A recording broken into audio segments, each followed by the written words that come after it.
Welcome to Facts TV News, where everything is true.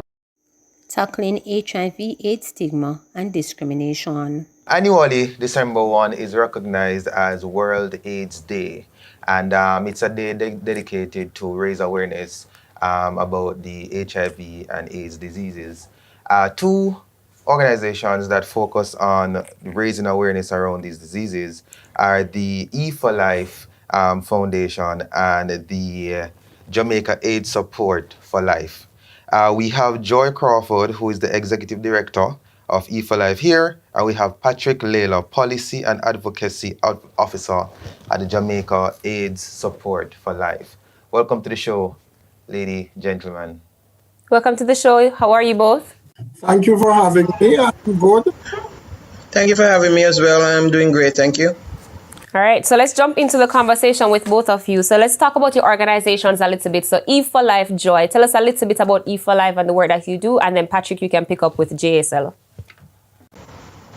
Okay, sure, great. So E for Life, we are a non-governmental charity, and we have been around in Jamaica for 13 years.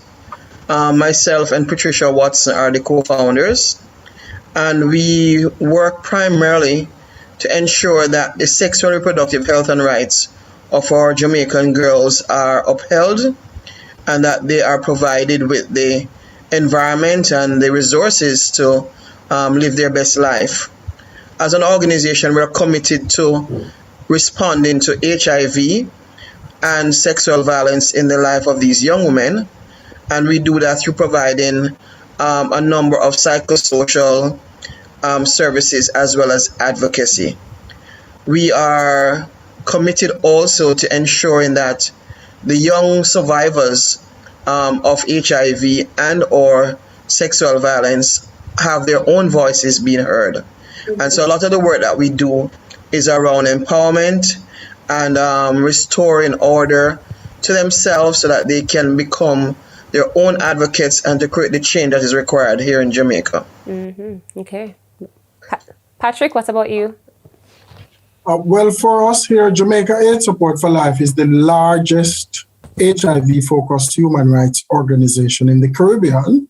And this year, we celebrate 30 years of offering services to the Jamaican public. So this is our 30th anniversary. JASL works in the area of HIV prevention, treatment and care, and enabling environment and human rights. So to break that down, we offer prevention services that ranges from providing information and commodities so that people understand what is HIV, how it is transmitted, and how they can prevent contracting HIV. But we also operate 3 clinics at each of our sites across the island in Kingston, St. Anne, and St. James, where we provide full treatment for persons living with HIV. So our prevention arm is about helping people know how to protect themselves and prevent contracting HIV. Our treatment arm deals with providing the necessary care and support that is needed for persons who have already contracted HIV. And this spans a wide range of services from medical doctor, psychologist, social worker, nutritionist, case managers, and so forth.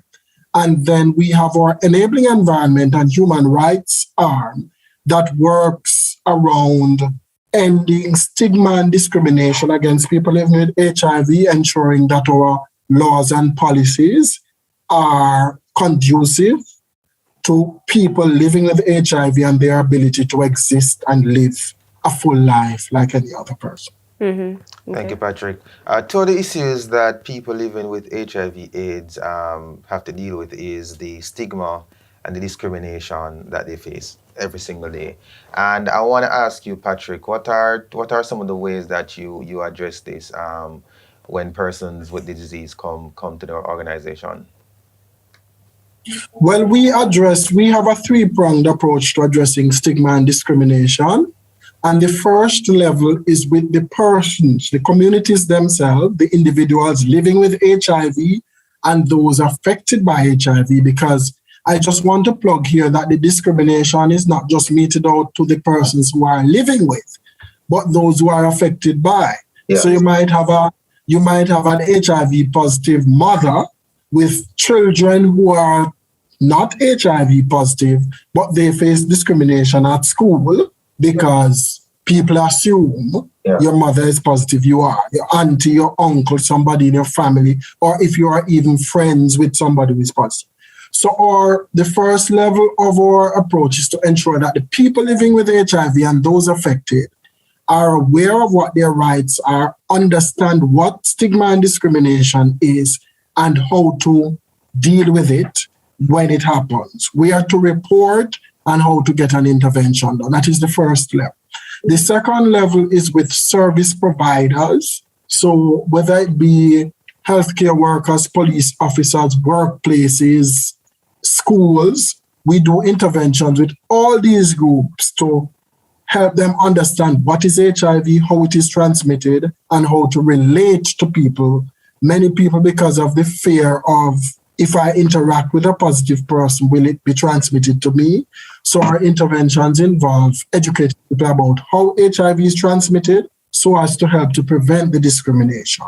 And then at the third level, we have advocacy around policies and legislation that help to perpetrate this sort of discrimination. Because believe it or not, we have laws that will help to perpetrate the discrimination.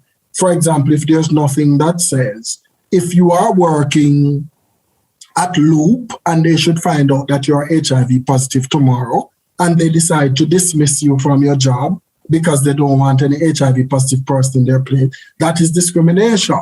What prevents them from doing that? Is there legislation that prevents discrimination on the basis of health status? No, there is not. So these are the things we lobby for to ensure that our laws and policies are in place to prevent discrimination at all levels. So apart from the sensitization with people to say discrimination is not right, don't do it, you have to go the hard route sometimes to say, ensure that there's legislation in place, so if you do it, it's a violation of a right, and some action can be taken. And Joy, on your end, your work centers around women and young girls. Let's talk about how the work that you do. How do you help to stamp out stigma and discrimination? All right, thank you very much. So the three prongs that Patrick outlined are the similar prongs that we would use, and some of the activities are very similar. Not just we do it as an organization, but we do it collectively. A lot of the work that we do together with Jamaica AIDS Support for Life and other civil society organizations when addressing stigma and discrimination in general for people living HIV. For E for Life, the part of it that is a little different is that our population are young girls, and the average profile of the young woman in our care is, let us say, a 15-year-old girl who is raped by her father and she's pregnant. She goes to the health center and she does a routine pregnancy HIV test, which is a policy here in Jamaica to reduce prevention of mother-to-child transmission. She gets her result and she is given a positive result. There are a number of issues that girl faces as far as it concerns stigma in our country. She faced primarily social and religious cultural issues. The fact that she's pregnant at 15, she's a workless, bad girl. She must have wanted it. She did something to make her father do this to her. Then she would face the issue around family secret. Are you going to tell the truth? Are you going to let your father go to prison? Or you're a wicked girl, is another man outside do it and not your father. Your good father couldn't do this. Don't let anybody on the road know, because you'll bring shame and disgrace to the family. Why would you want to go to the police? You are not a nice child. Then she is out of school. Her education will have been interrupted. And when she has a baby, even though we have a program about reintegration, again, the schools have issues. If she come back to the school, then she's going to set a bad example for the other students. So it's best for her not to come to the school. She needs to go to another school. And you have all of those things. We also look at the policies that address adolescents and what they can access in terms of sexual reproductive health services, and how do we help them get into social programs, just like programs around path. I mean, Patrick mentioned around the legal piece of it. Can our young people access restraining orders? Can they access the occupation orders? Do they need, for example, an adult to stand on their behalf? There are so many things that happens to this young girl, and if she's under 18, well, yes, 18, which is still a child, Right. a lot of times they can't act on their own behalf, even though they have been placed in adult situations. So again, the issue around stigma, discrimination, how they're dealt with, are they allowed to advocate for themselves, are major issues for us. So every day we are navigating cultural, social, religious, and of course the policies that increase and, like Patrick says, perpetrate stigma and discrimination against the girls in Jamaica. There's so much to talk about on this topic, and I know that persons watching right now, they may be wanting more information and understanding this matter a little bit more. So tell us, where can we find each of your organizations, and where can we get more information on the work that is being done? All right, so we're on all social media platforms as E4Life, Facebook, Instagram, Twitter. Yeah. One of the most reliable way of reaching out to us is via email, and email can be communications with an S at eveforlife.org or info@eveforlife.org. Our office in Kingston is at 53 Renfield Drive in Kingston 20. However, we do have teams in St. Anne, in Montego Bay, and in Westmoreland. But if you really just want to reach us, you can hit up us on any of our social media platform. That is quick response. However, you are more guaranteed a response if you send us an email, and we will reach out to you. Yeah. And so that's how you'll find us. Yes. All right. Jamaica AIDS Support for Life, we are equally on all social media platforms. Instagram, Twitter, Facebook. You type in Jamaica AIDS Support for Life, you'll find us. A direct message on any one of the platforms, somebody will reach out to you within 8 hours of sending that message. You'll get a response. Or you can also call our main office at 925-002122, and you can be directed to any of our regional offices across the island for support. And of course, you can also go to our website at www.jas4life.org. And if you click the Contact Us button, you can send a message there as well, and someone will reach out. Perfect. That sounds good. Thank you both so much for taking the time to talk to us, and also, again, for the work that you do. Julie Mango talks comedy, mental health, and more. Julie Mango, how are you? Hey, Julie. Julie? I must answer as Julie Mango or Julia Bartlett. Be confused. Anybody wants to, who will come in first? Are they one in the same? Are they two? Are they different? Are they one in the same? One in the different. A joke. Hi, everybody. So, I'm not here for your troublemaking, so we just have to jump into the questions. Right? So your name, Julie Mango, why did you go with that name? Because I used to eat a lot of Julie Mangoes when I was a kid, and then my dad, himself being a troublemaker, gave me the pet name Julie, and then it evolved into Julie Mango. I saw him the other day when I went to Jamaica, and I said, "Dad, is you the put on the mango on the Julie, right?" He's like, "No." I'm like, "Where the mango come from?" Me no know. So now I don't really know what people, but as far as I know, it was Daddy that gave me the name Julie Mango when I was a little girl. All right. Okay. So by profession, you are an engineer and also a life coach. So how did the performing arts part come into it?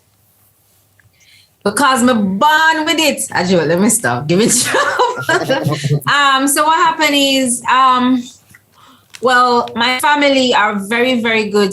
My family, we have a lot of very good storytellers. So my dad and my uncle, They are both very good storytellers. They're very animated. And my grandma, when they're talking about people and talking about their past, you know, things that have happened to them, they're extremely animated. And so I kind of got it from them, you know, the storytelling aspect. And then when I went to high school, to Manchester High School, I was in a group called Ayaide, which is a drama group. I was in a group called Ayaide, which is a drama group headed by Miss Juliet Colai. And we did a lot of concerts. We put on Christmas concerts, Black History concerts, all of that stuff. So the performing arts was really a part of me, something that I really, really just love. And it was always there. It was just always me. And my friends, like, I would just be saying things and my friends would end up cracking up. And I don't really try to say anything funny. It just happens by God's grace. Naturally funny. So your friends, so you're naturally funny for your friends, but for social media, you have to somewhat plan your skits. How did you get into deciding that, you know what, this is where I need to showcase my talent and I need to do it consistently to build an audience and so on? How did that all take form? You know what happened? I wasn't really like saying, okay, time to showcase my talents or anything like that, because I was really kind of always shy about it. Mm-hmm. And I didn't think that I had the wherewithal to really showcase talent or whatever it's called, you know what I mean? But my dad's wife, she hates when I call her stepmom. But my dad's wife, she sent me a video of a person doing praise and worship in Jamaica versus America.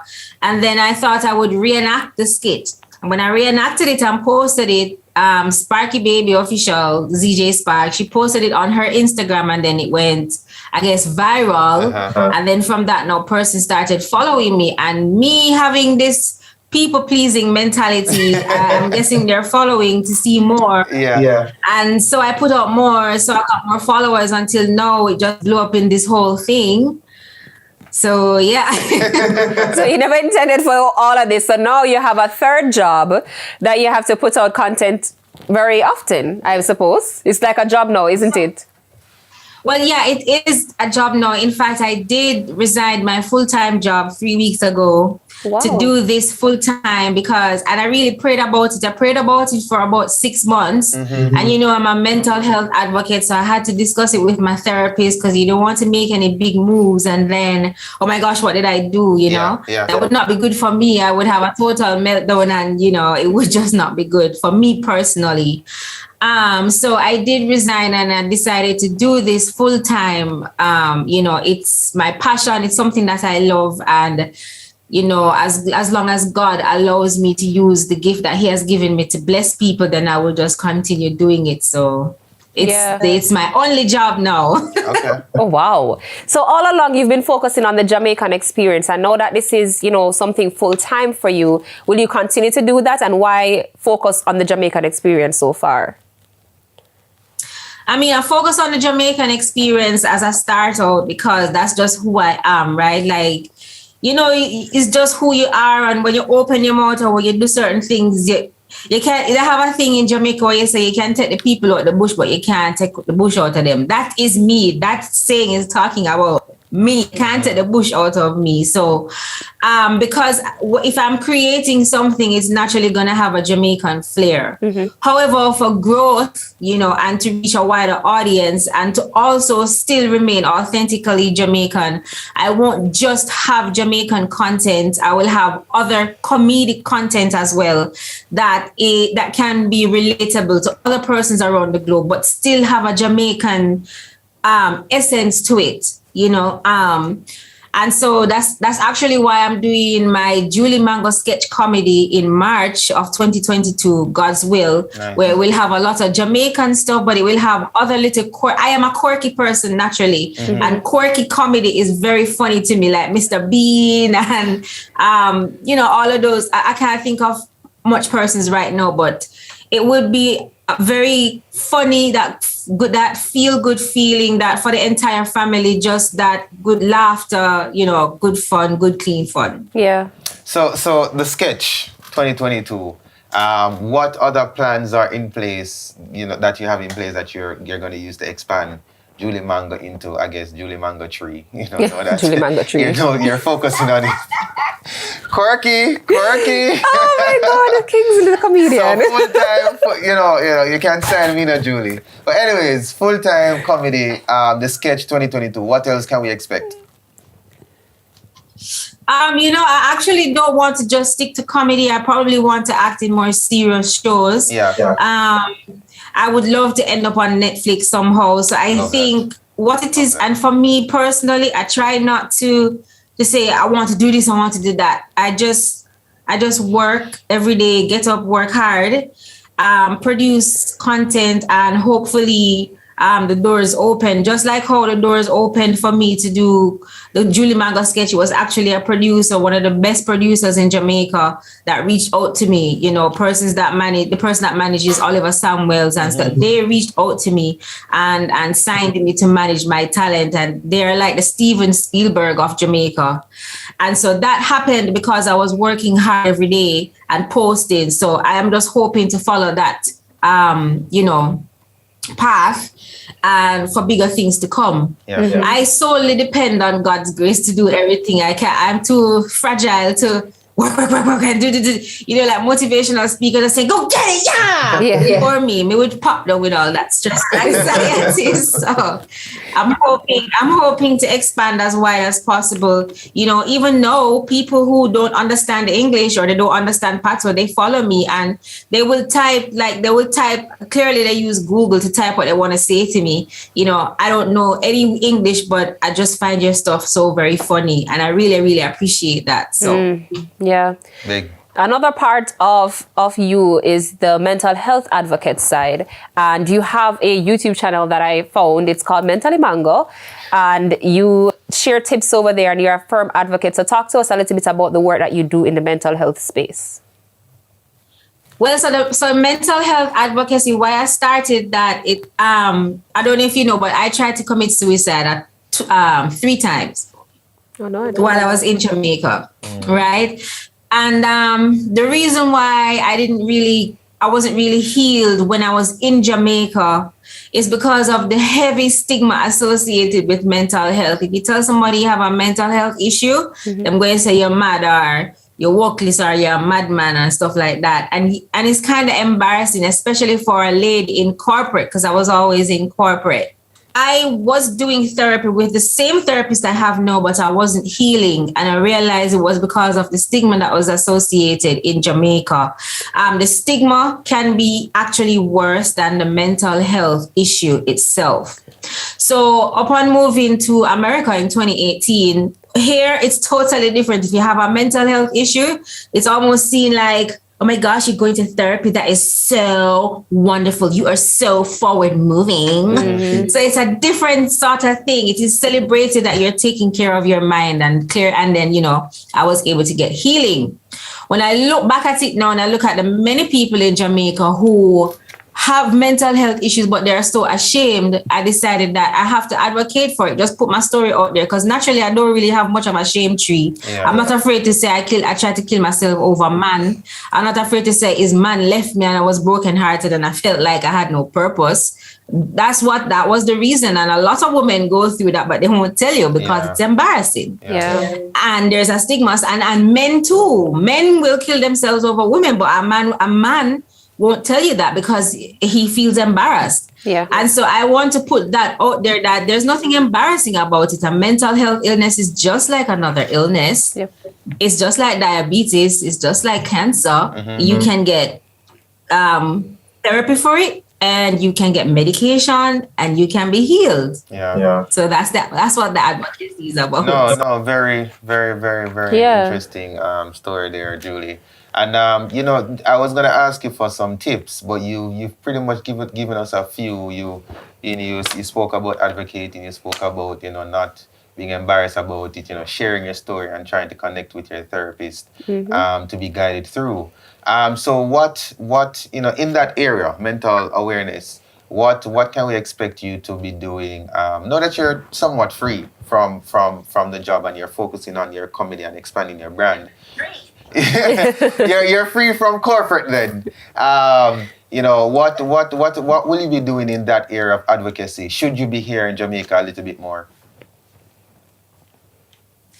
So you know what? So apart from the YouTube channel, I haven't had much time to put more videos on the YouTube channel because the comedy. You guys are so greedy with comedy. Today, Pastor Julie, I'm going to post. I want my comedy. Anyways, but so I will be posting more on YouTube, right? But more than that, I've had very basic talks with the Ministry of Health to have, a program that would take probably about 3 to 4 years to complete, where we, instead of being reactive to mental health issues, instead of saying, okay, this person tried to commit suicide, put them in Ward 21 or put them at Bellevue. Yeah. To have those things ready in an emergency is good, but that's reactive. And I would like for Jamaica to move to a more proactive state where self-love and mental health is actually taught in the educational system. Yes. I know I sound like a politician, but I'm really not. I'm just saying that sometimes parents don't even know how to teach their kids self-love. You have wonderful parents out there working hard.